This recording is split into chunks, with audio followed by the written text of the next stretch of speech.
that the type of challenges that we all face in this world today, we all have to be able to work as a team. And so this is one of the objectives of this conference, is that we all put our collective strength together and be able to meet the economic challenges which we all know that the country faces.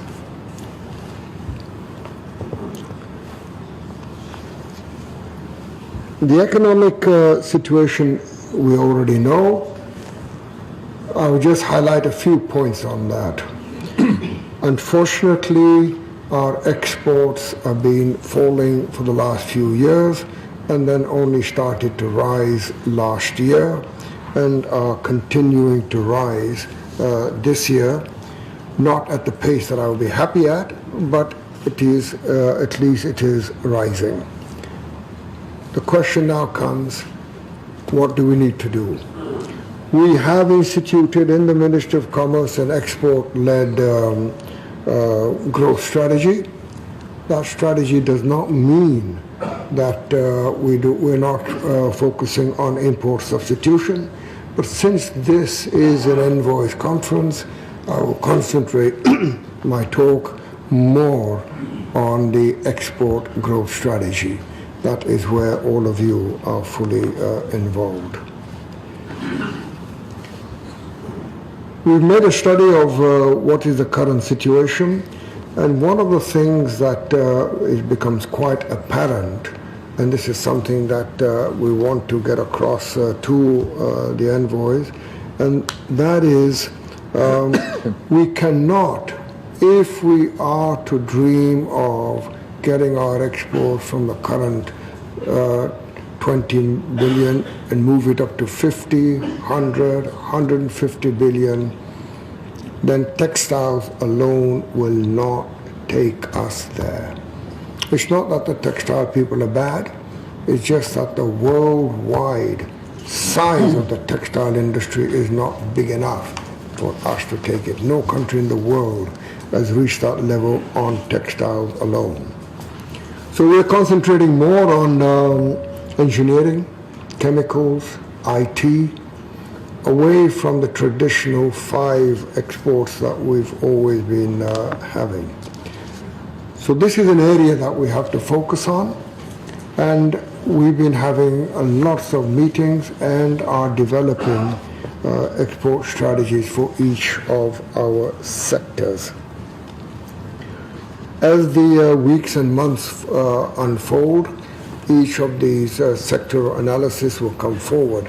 Right now, we are, in the next few weeks, we will be putting forward an industrial policy.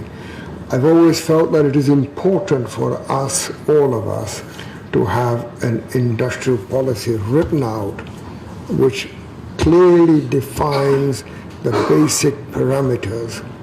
And it will also state the areas of focus for exports, areas of focus for import substitution.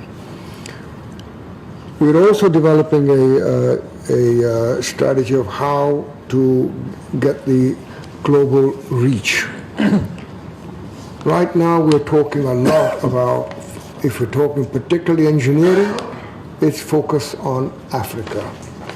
So now we in the Ministry of Commerce are saying, okay, let us now move more of our resources to Africa and less importance to the European Union.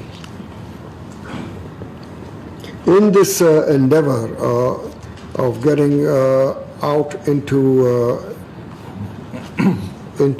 Africa, we have to also be talking about FTAs.